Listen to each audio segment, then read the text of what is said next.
You know what? They are always your baby. Really? Yeah, and even my oldest son, he'll call. He lives in China. He can't get further away from me. I don't know what that says about my parenting.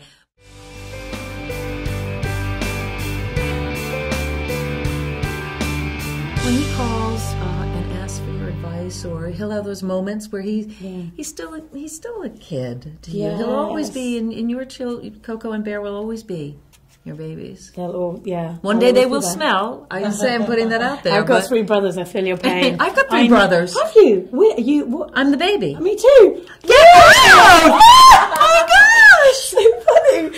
Oh, what's the age difference? Do people always? So my eldest is like 45, and then 42, and then 35, and I'm 33. So there was a big gap in between the first 2. Me too. Between the oldest and me was 10 years. Yeah, same. And then my next brother, Jeff, we're just a year and 2 months difference. How funny. Yes, my so next brother. What were you? And people often say to me, "Oh, you've got 3 brothers. You must have been really mollycoddled." And I always say, the opposite. Are you kidding? They would sit on me. They would boss me about. They weren't protective of me. They were like, "Oh, sort it out." My brothers tied me to a beam in the basement. I kid you not, an overhead beam, and left me there. My mother found me there when she went to bring the laundry downstairs. Because I was a little bit of a brat. I knew that if I could spit, and from a certain distance, I knew if I could make it to the bathroom and close the door and lock it, I was safe. But that one day that I spit at my brother, I didn't make it to the bathroom in time. And that was it. They tied me up, But I was a real tomboy. Were you a tomboy? Absolutely, because you either join them or you lose out. Exactly. So I played cricket, I climbed trees, I know how to throw, because otherwise you don't get to play with anybody. Are you quite good at sport? I'm okay at sport. I'm not great, but I played on the basketball team. I played on the field hockey team. You had a go. Yeah. Because you have to. But I think it's good because did you get teased? Teased by my brothers? Like they kind of, I don't know if I'm allowed to say, like take the piss. So my brothers were always teasing me, I think it means you don't take yourself too seriously.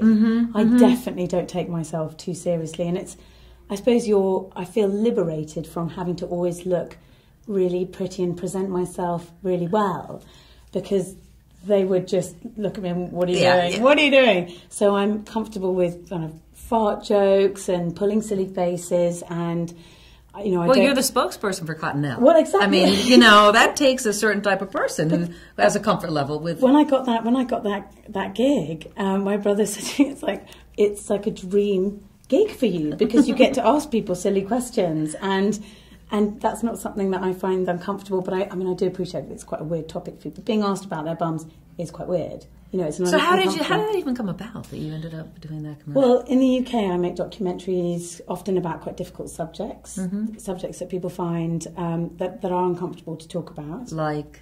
So virginity, people's relationship with alcohol, drugs, relationship power, money. Things that you would talk about with your close girlfriends, but not necessarily a perfect stranger. And Cottonelle wanted somebody who was going to be able to talk about what is, I think, classically quite a difficult subject, going to the bathroom. It's not something you ask everybody. I'm sure you've asked none of your interviews. But I think they'd be quite shocked. Meredith, I think you should give it a go. Yeah, that would really go over big. Exclusive. That would be an exclusive. Slam dunk.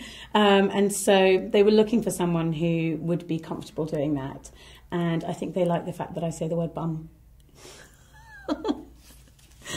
So it was a really good union, and I have spent the last year and a half running around America asking people how they wipe their bum. So it sounds like you really enjoy it. Oh, it's amazing. So you're on the red carpet, and you've got all the celebrities coming through, and I can almost feel their fatigue, and they come up to me, but it's really lovely to not have to ask them where their outfit's from or about the latest scandal. You ask them if they wipe. Yes, but it's almost like the lights come on. It's like they come alive because it's a bit of a challenge. It's a bit naughty. They get put on the spot, which I think a lot of them are very bright, quite enjoy that. They're like, oh, well, here's something interesting going on.